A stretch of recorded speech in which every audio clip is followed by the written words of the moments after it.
You're listening to REI USA Podcast, your prime resource for genuine real estate growth. If you want to jumpstart your real estate career, whether in active or passive investing, this is the right show for you. Join professional home renovator Stacy as she talks to REI USA teachers and expert investors willing to share their tips and tricks to get started in investing, sharing actionable advice in every area of real estate, all while putting legality, habitability, and safety above everything else. Combine their unparalleled advice with your strong drive for success, and that incredible real estate fortune will be yours. Now, here's your host, Stacy.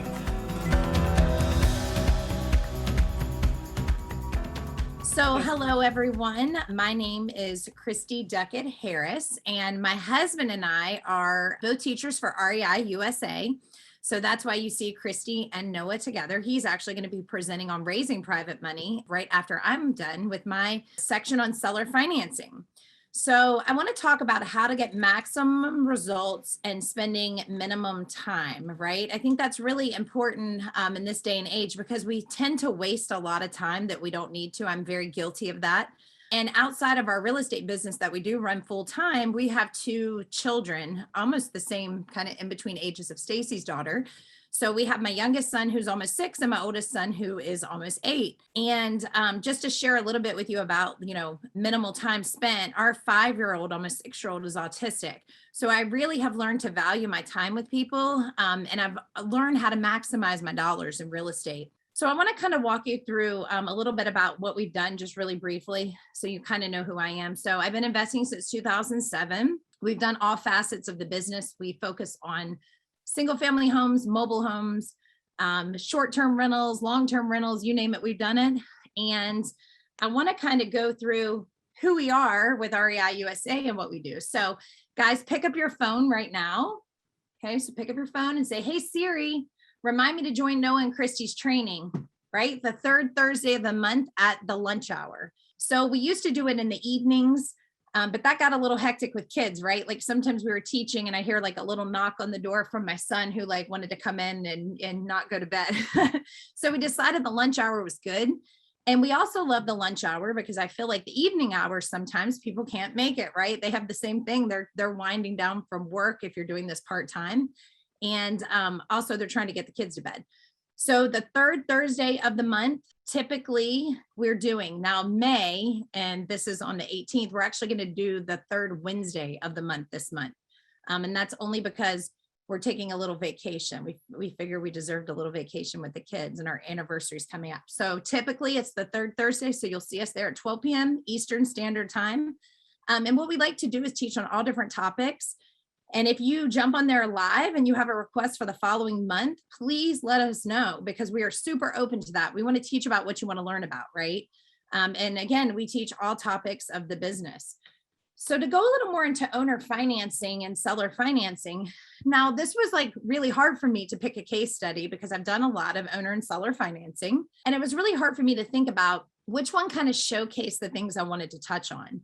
And a lot of property we've purchased with owner seller financing, and we've also sold. I actually just sold a property.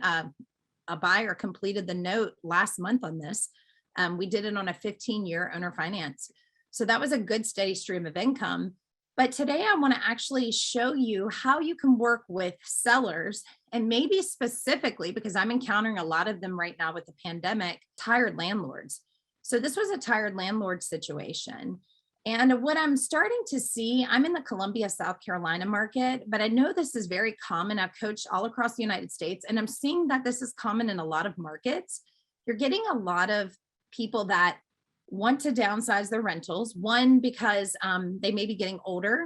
A lot of baby boomers own a lot of the real estate, and they are the more hands-on type of investors. And they're to a point now where they just don't want to do the work anymore. And they don't necessarily want to cut their income stream, right? Like they still want money coming in. So the seller financing is very appealing to them because it creates this stream of income still continuing to come in, but they don't have to swing the hammer and do the work and deal with tenants, right? You'll hear that a lot of times it's a young person's game or a younger person's game. So that's where Noah and myself come in and go, okay, what's the opportunity here? So I want to talk to you about how to introduce owner seller financing to the actual seller. And I know you're probably saying right now, maybe you're a newbie, maybe you're experienced, but you're saying, Christy, like things are moving so fast right now in this market. People are offering way over asking price.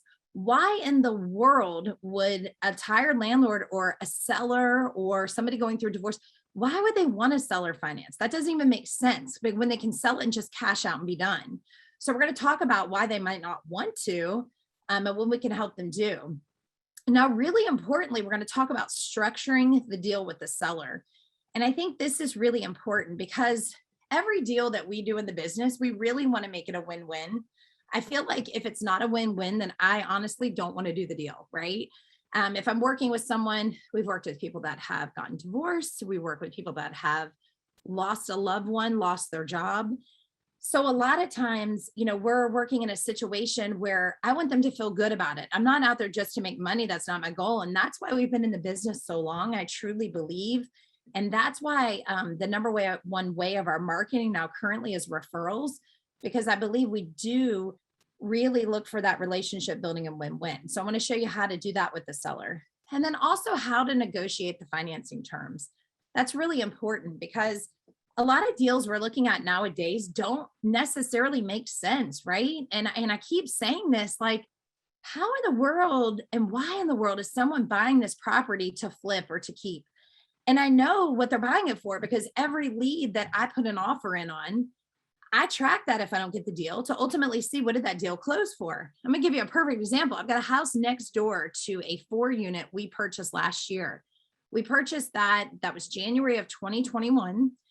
I had that thing rehabbed and up and running in no time. The next door neighbor bought the house and they guys are still renovating that. It hasn't even gone on the market.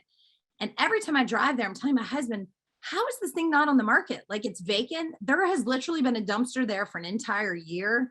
And I'm like, the dumpster fee alone has to surpass, 15 grand by now. This doesn't even make sense.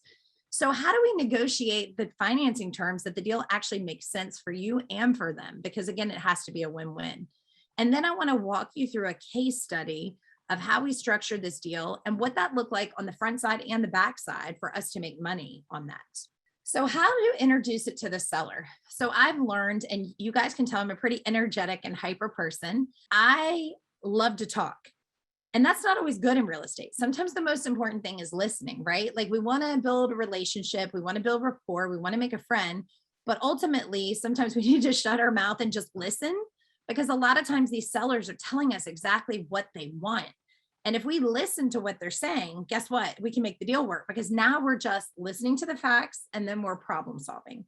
So on the right-hand side of the screen in the yellow, you can see a quote from a very good friend of ours. We've actually had him on our REI USA weekly or monthly call. His name is Jamie Miller, and he talks about the art of conscious communication, like how important our words are. And again, I'm, a mom and a wife, and I find it really important, the words you use with your children, right? Because they repeat them, they listen, the things you say to your spouse, the things you're saying to people, because a certain tone can come off the wrong way, a certain way you phrase the question can come off wrong. And it's really important when you're dealing with real estate in the same sense, because sometimes you're talking yourself out of the deal instead of talking yourself into it. So communication is huge. So we want to talk about, when we're doing owner seller financing is residual income. And why is that important? So think about this. Same way it works for any type of private money, anything like that. Someone typically owns a property because they kept it because they wanted a monthly income, right? That mailbox money. They wanted a check to come each month. So when we think about residual income, that's usually the selling point. The problem comes into play when that person didn't think about what happens when the tenant stops paying for 4 months, right? What happens if they rip up my property? What happens if the AC unit goes out? So now that residual money, instead of going up, is going down. So a lot of times, if you were to offer someone a return on their money or tell them, hey, listen, you don't have to do anything on this property, and I'm going to pay you $400 a month, versus if you rent it yourself, you might make $850 a month, but you're going to have to deal with the repairs. You're going to have to deal with the rent collection, all of that. So sometimes the residual income they thought they were going to make it that $850 payment per month, the $400 guaranteed from someone like myself is a much better option for them. So we want to push hard on the residual income. Making a good return. So what's a good return to someone? I don't know. Guess what? You got to listen and ask them. What's really important about a good return is what you might, and we hear this all the time, and never over promise. That's the worst thing you can do. And this goes for like our money we're borrowing on our rehab deals.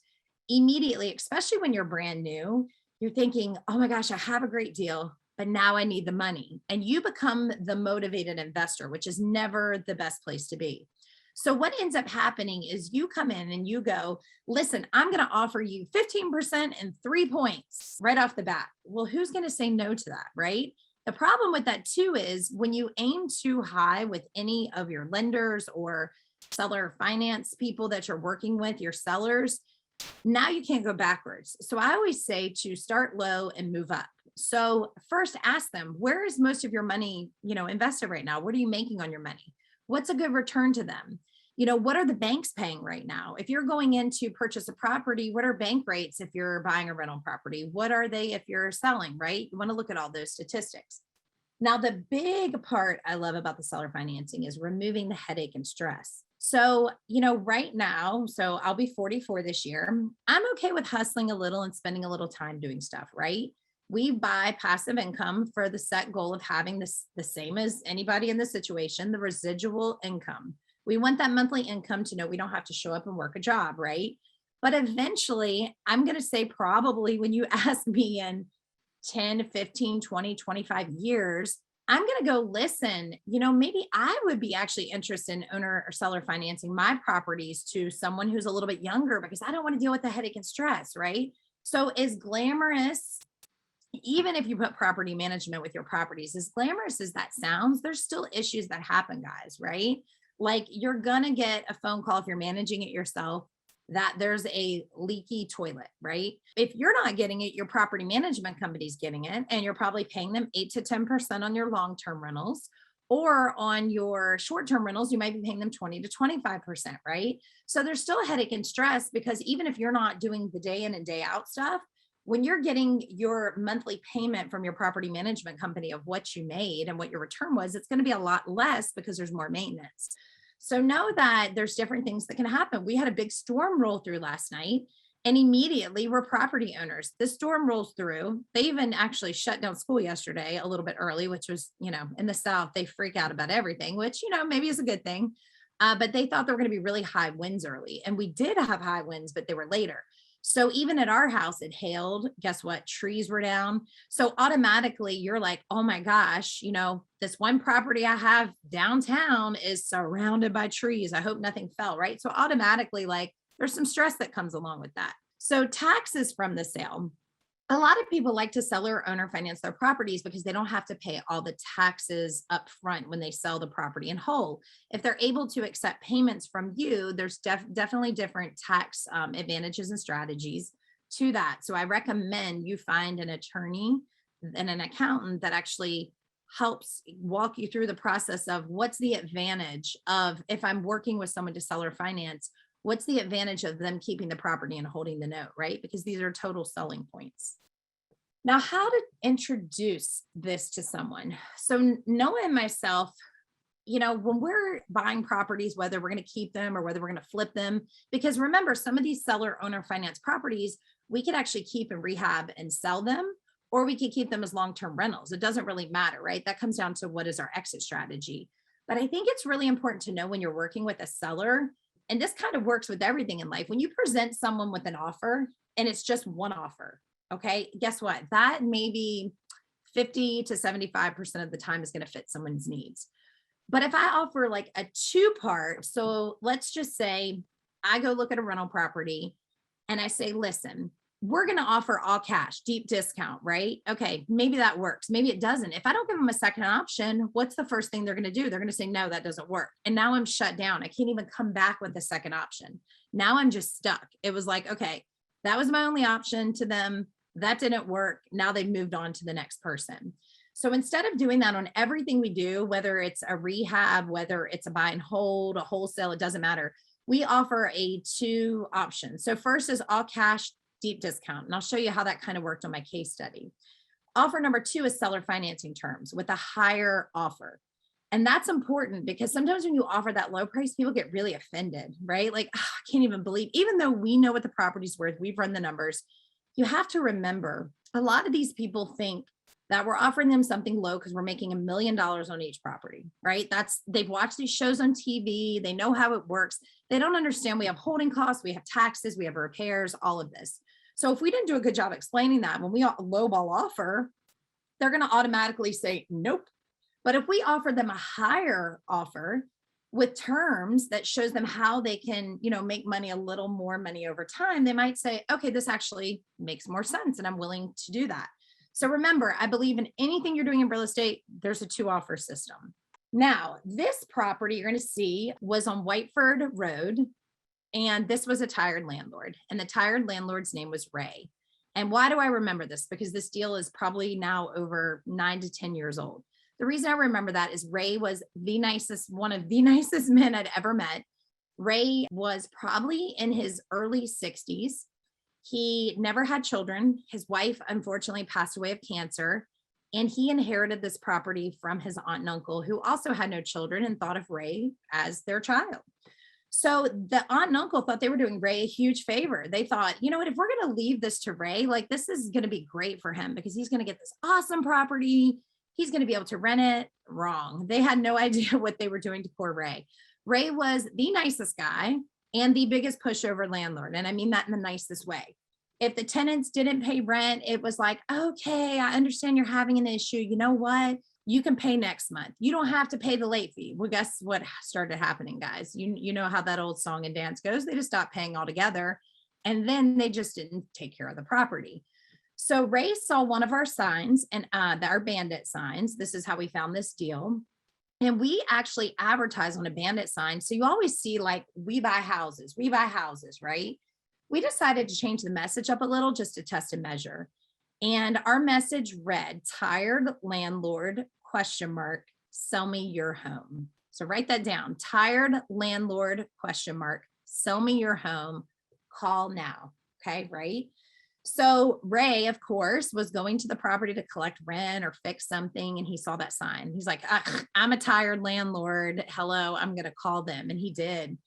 And when he called us, we were like, okay, we know this neighborhood. It's very good. We specifically knew that neighborhood and put that sign at the front of the neighborhood sign next to the gas station because we knew we'd get calls. So when we started talking to Ray, we just listened, literally. We are like, wow, poor Ray is getting hosed on this property.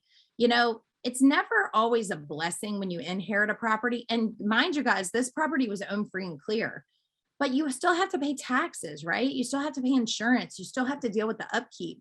So sometimes when people inherit properties, it's not really a blessing, it's a curse because they don't do this business full time. So remember that when you're talking to someone. At the time, we were able to have a really great rapport with Ray because he was just such a nice guy. And it was like, you know what? I want to help him. So I'm just going to listen and I'm going to make that offer. And he liked the idea of making money. But the reality was he was making no money because the tenants weren't paying. So he was the best prospect because if we kind of offered him anything, he probably would have been open to taking it. So when we started looking at the numbers on the property, and what's interesting, I actually had not thought about this deal until Stacy was like, hey, listen, we're going to present on financing deals and how to raise capital. And I was like, this was a great owner finance deal. I'd love to showcase this. Well, I actually just pulled this property because we don't invest a lot in that neighborhood because it's actually transition, but it was like a higher rental lease to own neighborhood back when I bought it. Now it's actually a good retail neighborhood. And I couldn't believe properties and they're selling now all the way up to 145,000. I was actually like, man, I should have kept this property, right? Which is what I say about every property we sell. But it's also cool to see what the market's done.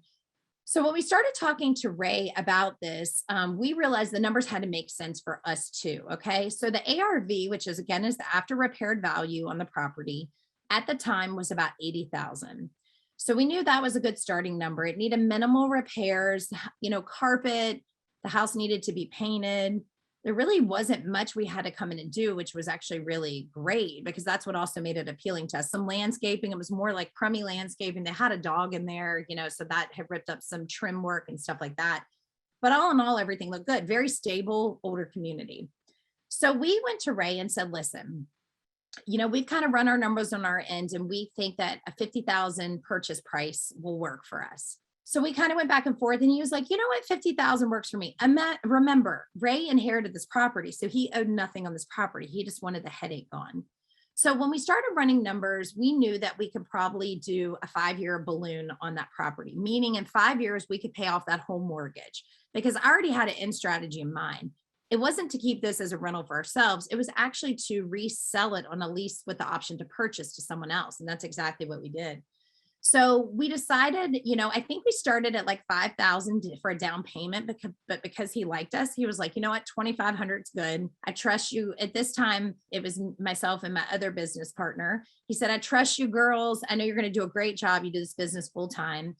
And we basically ran the amortization chart over 30 years, and we decided to pay him 6%. Now, some of you are probably saying, why would you pay him 6%? Why didn't you offer 4 or 5? You know what? The number still made sense, and I wanted Ray to feel good about it, and I wanted it to work.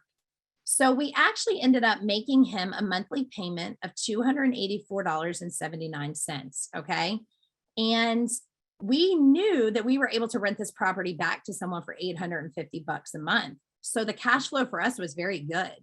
So it all just made sense. Now we asked Ray, hey, and this is a really important step, guys. A lot of people do owner financing, seller financing, and don't go have an attorney draft the paperwork or file anything. And I know this because I've encountered a lot of people that have done it. And I'm going to tell you why that's so important. Before Ray ever received his first payment, Ray passed away. We actually didn't know Ray passed away. We closed on the property. We moved the tenant in, and Ray was like, just mail me the checks monthly. Well, 2 and 3 months had gone by, and we were mailing checks to Ray, and Ray was not cashing them, which I thought was really odd. We tried to call him, and then we're like, you know what? This is really weird. Like, why is he not cash these checks? We couldn't get a hold of him. Again, remember, guys, his wife had passed away. He had no family, and we ended up calling the attorney, and the attorney said, oh my gosh, Ray passed away 3 months ago. So literally we did this deal. Now, what's interesting about this deal and how this like transpired and switched, I'll tell you at the very end with him passing away, because he had left the 3 properties, not just 1, 2 additional properties to his best friend, who now inherited 2 other properties with the headache. So Ray thought he was doing his best friend a favor, and his best friend was like, I don't even want these properties. So what ended up happening is we had everything drafted, thank goodness. So the balloon note was still due in 5 years. Everything went on as planned. And his friend Ken actually inherited the property. And Ken cannot accept any payments from the estate for 5 years until we paid off that property. So literally, it kind of left us in this really unique and good situation, like even better than we bought it, because we knew Ken might want to cash out before, and maybe we can negotiate with him. So anyway, our exit strategy was, now we control the property with $2,500 down and a $387.65 payment, right? We decided to do a 2-year option to buy, or at least with the option to purchase to someone else. We actually moved a young couple in. It was a boyfriend and girlfriend, and they ended up paying $850 a month, right? For those, actually, we ended up holding the note for the 5 years. They paid that $850 a month for 5 years. And because we extended, because again, remember when somebody does that, they need to get their credit cleaned up. Well, they didn't clean their credit up as they should, no big deal. But the purchase price with the new tenant, remember we controlled it at the 47.5, their purchase price was 80,000, what the market value was. So we were able to collect that that 850 for all those years, still continue to pay that 287.65 into Ray's estate. And that couple ended up getting financing at, some point to take over that property, which they still own it to this day. Actually, that's why I pulled it to see what the value was and see if they still owned it. So it was a young couple. It helped them create home ownership, which was cool. Again, a win-win. But the roller coaster, as I call it, kind of the ups and downs of what happened over those years that we actually paid the difference with the tenants, and the money that we made paying out the note that we had to Ray and what we collected, or to his estate now that he passed, to his new his best friend Ken, was $20,347.56. So that was the difference of the $850 minus what we paid him monthly. Now remember, we did an option to purchase with them. So originally we had owed $47.5, but what ended up happening was they actually bought the property, or we're going to at 80 grand, and we got an awful appraiser. We had all the comps, and I actually pulled the appraisal just last night to see again. How did that work? I didn't fight it. I should have. I didn't even care. I made my money on the house. But the appraiser, I think, saw they were a young couple and was like, hey, we're going to underappraise this to help them out. They appraised it and ended up buying at $65,000, which again, guys, we still made that difference of money because our loan balance that they had paid, that $850 minus the monthly payment, had left our loan balance at $37,247.56. So when they bought it at the 65, we made all that money in between, including that $20,000 and the first line there, because that's what they had paid us, which was amazing. Now we went back to Ken, who inherited the property, and we were literally like, you know what, we could pay him $37,000, but who cares? Let's just throw it out there, because in actuality, I said this wrong. We had a five-year note. In 3 years, we got them financed to purchase. So there was still time to go in and basically hold that note for an additional 2 years, right? We could have made all that money and just kept going, but they got financed. So we decided to go back to Ken and say, listen, will you take $28,000 now for us to be out? You'll get your money sooner. Because remember, he couldn't accept any of those payments until we sold the house and the estate was closed out. So we actually ended up negotiating him down to $28,000. So we got to keep the difference there too. So it ended up being like a front payday, a back payday, all around. So it was a killer deal. When I actually pulled this up to do it, I was like, this was an amazing deal. Like I had forgotten how good it was. So it's cool to see with the right technique of listening, talking to people, you can really make a lot of money, but also make it a win-win, which I feel is important. So that was kind of my case study. And here's my reminder again. Noah and myself do the training each month with Stacy, REI USA, the third Thursday of the month. May, it will be the third Wednesday at 12 p.m. Eastern Standard Time. So thank you guys for listening. And I'm going to jump out of this, Stacy, to see if there's any questions. Awesome. All right. I love it. All right. That's the way you're supposed to do your deals. Right. If I could only find one a day like that, right? Or one a month. Right. If only we can find a property for $50,000 again. I know. When I looked at that and said it's worth 140, I've done this with all my properties. I've backtracked and looked at what they're worth, and I'm going, I just need to keep these properties forever. Like, right. But that's real estate.